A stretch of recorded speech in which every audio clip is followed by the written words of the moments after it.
you. So we are here again in the Parsha of Nasso. We're going to talk about the mitzvah of Nazir, this oath to God that can last a certain amount of time. And is it a good thing to do? Should we encourage people to give up grapes, wine, and come into contact with corpses? Or is it a sin against God because it ends with a sin sacrifice of a chatat? So Jane, if you would take for us the first source from our Parsha from Bamidbar, please. First, a question, are you required to be celibate at the same time? No, so it doesn't say anything about that. Okay. It's specifically about the purity, because it's the same thing with a Kohen. A Kohen is allowed to, be with his family, as it were. There might be specific things about, a man can never be with a wife when she's menstruating anyway, so that wouldn't be an issue. Not only is it forbidden by the Torah, but it would affect a priest's ability to serve in the temple. And the whole thing is a Nazir. And this is one of the fascinating things. A Nazir is essentially taking the same kind of lifestyle as a priest. Priests are allowed to drink, not in the temple, but drink is bad for them. Coming across death and corpses is bad for them. Yet the Nazir is not a priest. It's the closest thing a person can get to. So you think that's beautiful. We should all be like priests, yet it ends as being recognized as some sort of sin.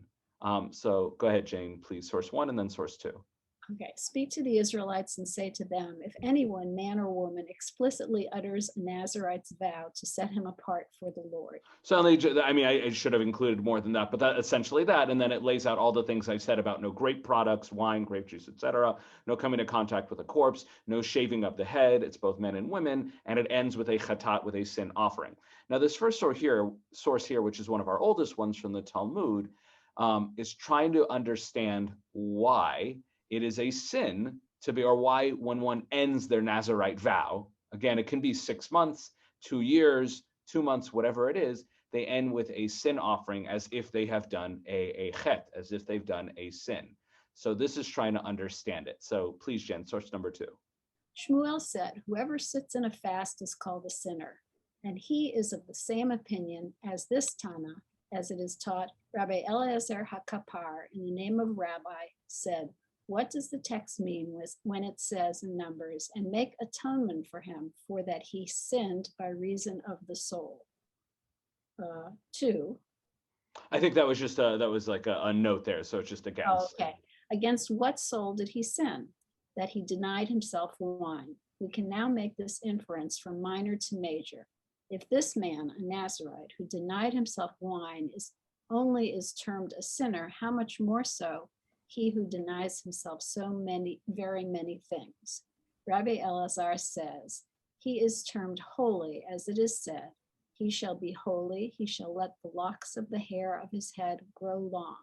If this man who denied himself wine only is deemed holy, how much more so he who denies himself so very many things? Thank you. This is a great first source because it lays out the tension, the two ways to look at it from the very text itself. So we actually see here more of the verses that I didn't include above spelled out here from Bamidbar. So the first one talks about that someone should make a kapara, an atonement, because they sinned against their soul. How did they sin against their soul? So the opinion is that they sinned against their soul by refraining from something which God gave them.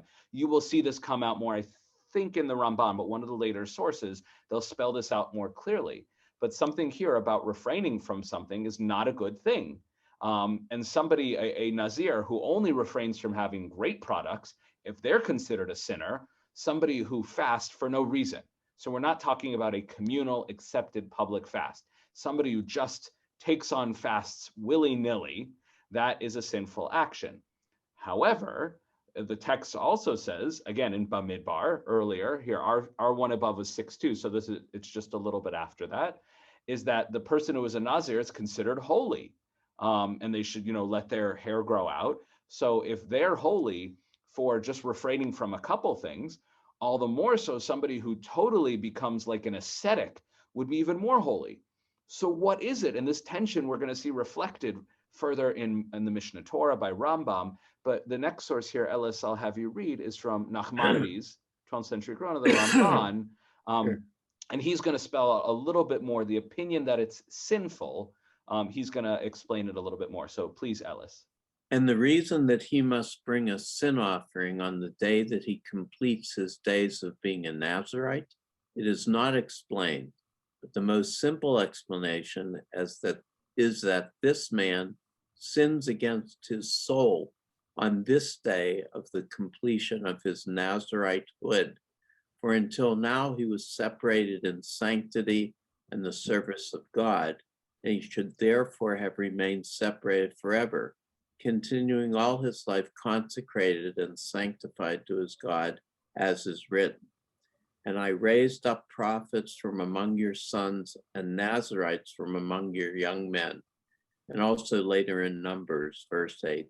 Although this term as Nazarite, he is holy to Adonai. Thus he requires atonement since he goes back to the defiled by worldly desires. So the simple message here of the Ramban of Nachmanides is that what is the sin here is that this person raised themselves up to a higher level, and then to go back down to a lower level is to sin against himself. If you've achieved a higher level of sanctity, of closeness to God, to take that away. So now we've seen two reasons for the potential sin. One is to withhold something that God clearly gave you that he wants you to be able to enjoy. We had our class on alcohol, so obviously we know that alcohol is something that can be used appropriately or inappropriately, but God still gave it to us as a gift, and there are positive attributes to it. So that's one thing, is not enjoying God's gifts to us. And two here is the idea that this person, when they became a Nazir or Nazirah, came closer to God, and now they want to go back down against it. So the question with becoming a Nazir, is it a diet or a lifestyle change? One of the reasons that diets fail so much is because they're just a temporary quick fix. They're not a fundamental change. They can never last. So the question is, becoming a Nazir something where, you know, somebody is, they're on their path in life and they veered pretty far off and they just need a quick fix to get them on their regular path. So the Nazir is an overcorrective. It's to take on this extremely intense, rigorous diet, as it were, to get them back to where they should be. Or is becoming a Nazir a fundamental life change whereby they will be closer to God than ever before? And that's something that we'll see the later sources kind of explore. What's the point of a Nazir? Is it to get you back to where you were supposed to be, or is it to bring to you a level above where you are in good standing? So any questions up until now before we get into how this debate is reflected in Rambam and his Mishnah Torah? Excellent. So Isabel, I'm going to go ahead and unmute you. And as I said, the Rambam in his Mishnah Torah reflects both of these sides. It's almost like there's a contradiction in there, and then we'll actually see Rabbi Sachs Zatzal, who tries to resolve the contradiction in the Rambam. So his first source in his laws about, you know, how people behave, source number 4, Isabel, please. If you should argue, since envy, passion, and pride are such an evil path, then I will divorce and separate myself utterly from them until I eat no meat, nor drink wine, nor marry, nor reside in a comfortable dwelling, nor wear fine clothes, but only wool and sackcloth after the manner of the heathen priests. This is also an evil path, and it is forbidden to walk therein, as is stated in the case of the Nazarite, who is called a sinner. Since it is said of the Nazir, and make atonement for him, for that he sinned by reason of the soul. And our sages go on to say that if the Nazir only separated himself from wine and needed to make expiation, then one who separates from all things, all the more so. Therefore, our sages commanded that a person should only deny oneself those things denied him by the Torah, and should not, by vows or oaths, forbid himself from other permitted things. One should not inflict on oneself vows of abstinence on things permitted to them. From this principle, we can derive that the path of total abstinence is not a good one. Excellent, thank you. So it's quite clear here, and you can see from some of his language that he's reflecting the Talmud. And that, you know, if it's bad in the case of the Nazir to just give up wine, all the more so because he starts this section talking about essentially ascetics. non-Jewish priests who, give up everything. They wear sackcloth, they don't sleep in beds, etc. And he says that's clearly not a positive path. For Rambam, everything is about the golden mean. So that's one negative extreme. But he says that Nazir, God already forbade us enough things. We have hundreds of mitzvot about things that we, cannot do, or dozens at least. So why would you add to that list? And one important thing to mention about the Nazir, and this is true about vows and oaths in the Torah in general, like a neder, is that it's essentially creating a new mitzvah. It's essentially accepting upon oneself something that's as powerful as a mitzvah given by God. Obviously, the rabbis have added several mitzvot, like reading the Megillah on Purim and lighting Shabbat and Hanukkah candles. But we individuals should not be creating mitzvot for ourselves. There are extreme exceptions to it, but it's not good. God already gave us a beautiful Torah that was perfectly balanced. Why are we trying to throw it out of whack? So it's clear here that both the Nazir and ascetic lifestyles in general are totally opposed to the Torah. God knew what was good and not good for us, at least in this system here. Do not add to it. That is totally inappropriate. But then, Gloria and Leonard, as I'm about to unmute you, we come to another section in the Mishnah Torah. And I didn't include this earlier, but the Mishnah Torah is written in 12th century in Egypt. And here in his section on the laws of Nazir. So go ahead, Gloria, please, source number 5. When a person says, I will be a Nazirite if I do this and this, or if I do not do this and this, he is a wicked man, and a Nazirite vow of this type is one of the Nazirite vows taken by the wicked. If, however, a person takes a Nazirite vow to God in a holy manner, this is delightful and praiseworthy, and concerning this, Numbers states, the diadem of his God is upon his head. He is holy unto God. Excellent. So the first part of the source, he's saying if somebody says, I'm going to be a Nazir if I get this job, or I'm not going to be a Nazir if my girlfriend breaks up me, whatever, that's not a good reason to become a Nazir. That is wicked. But if he says, I'm going to become a Nazir because I want to be close to God, that is beautiful and praiseworthy. And again, you can see here, he's sort of reflecting the other argument of the Talmud. So which is that it is a holy thing to become a Nazir. And the thing is, the Torah reflects both. It says chata, on his nefesh, it says he sins against his soul, but also that he's holy. So what is it? Is it a good thing or is it a bad thing? Now, there's probably a number of different ways that one can resolve this tension. In fact, even in this text, you could say that one way to resolve the tension of the Torah, whether a Nazir is good or bad, could simply be, how do you get into it?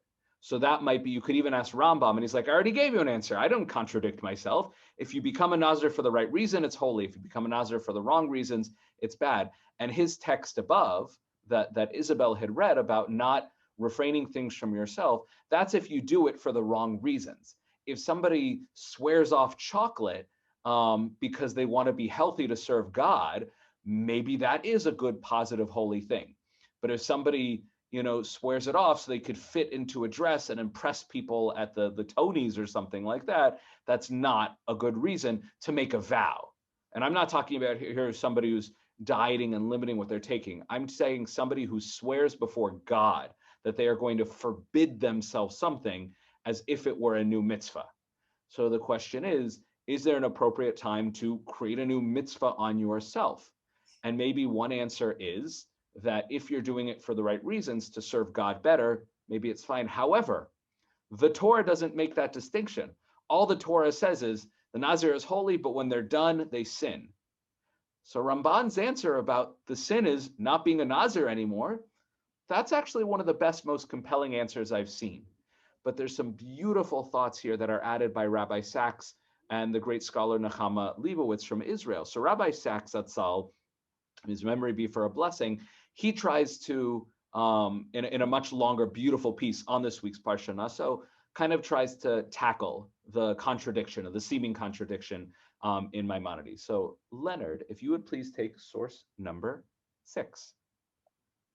Maimonides is teaching us a profound truth that the moral life is not always simple, a matter of black and white, an evil, right and wrong. It usually is, but not always. Viewed from the perspective of personal perfection, the Nazirite is good and holy. But from the perspective of Jewish faith, as a whole. Such a life is not ideal. Judaism wants us to celebrate life, not retreat from it. You. So the image of the ascetic, man or woman living on the mountain, dedicating themselves wholly to God in everything they do, rejecting society completely. There is a value in that, in our relationship with God, to do everything, to give up this world and to totally nullify ourselves. Like that idea very much exists, particularly in more mystical traditions, to nullify ourselves. And I am nothing. There's nothing but God, and I dedicate myself fully. It's a beautiful idea, but that's not the world we live in. And in fact, God is quite explicit that we shouldn't exit from that world.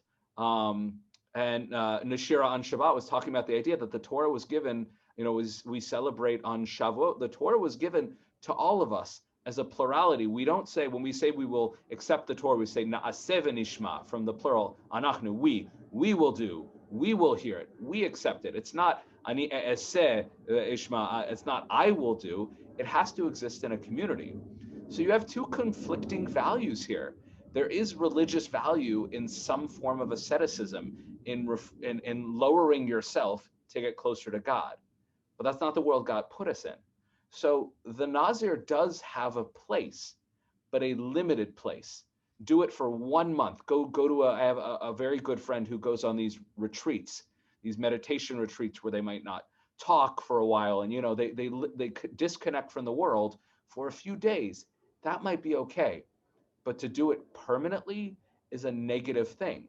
So the recognition here is that it's holy to go close to God, and perhaps there's even this sinfulness and leaving the presence from God. That's something that Rabbi Sachs doesn't really, what's the sin in leaving it, but in trying to understand Maimonides' contradiction and the Talmud's contradiction.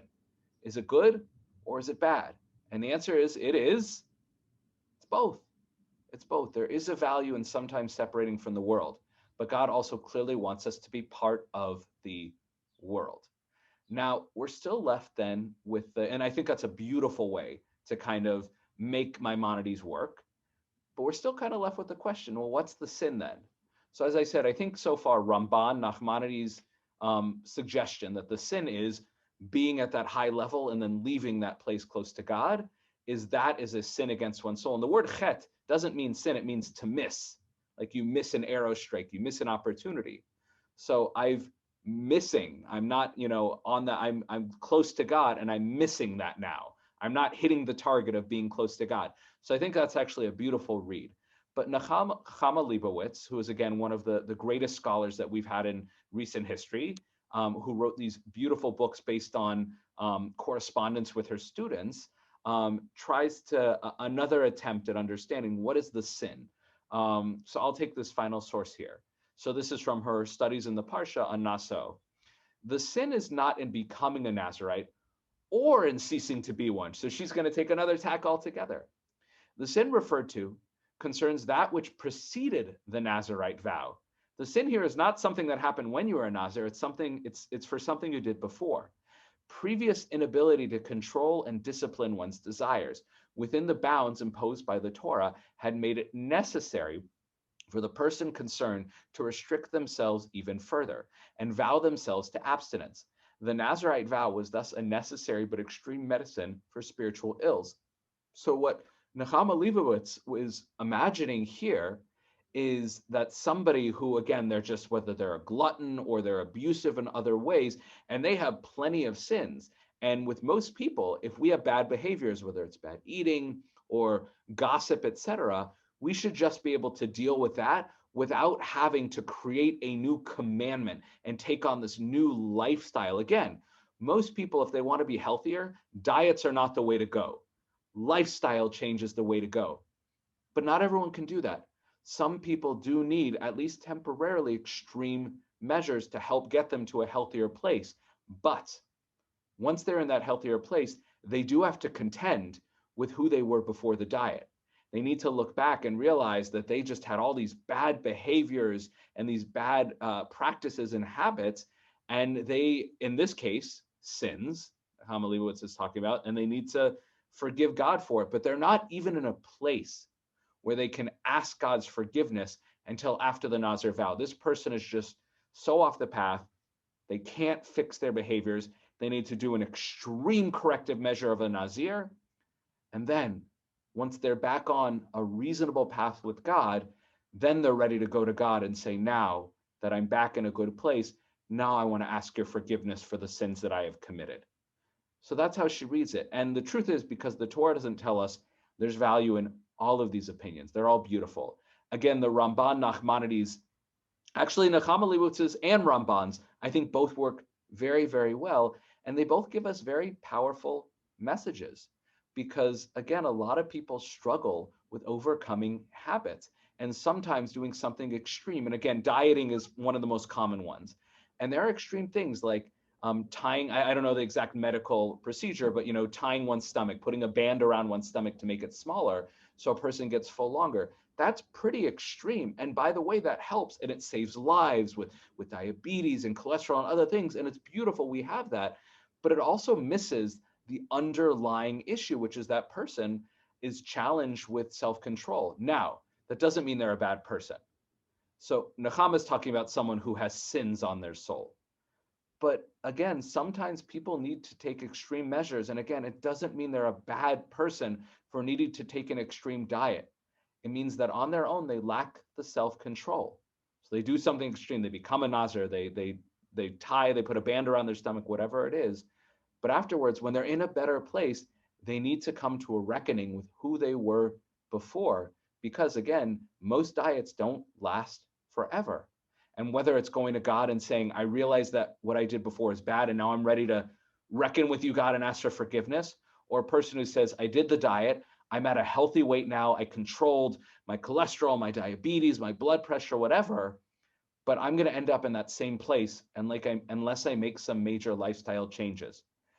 The oath of a Nazir is not meant to last for one's lifetime.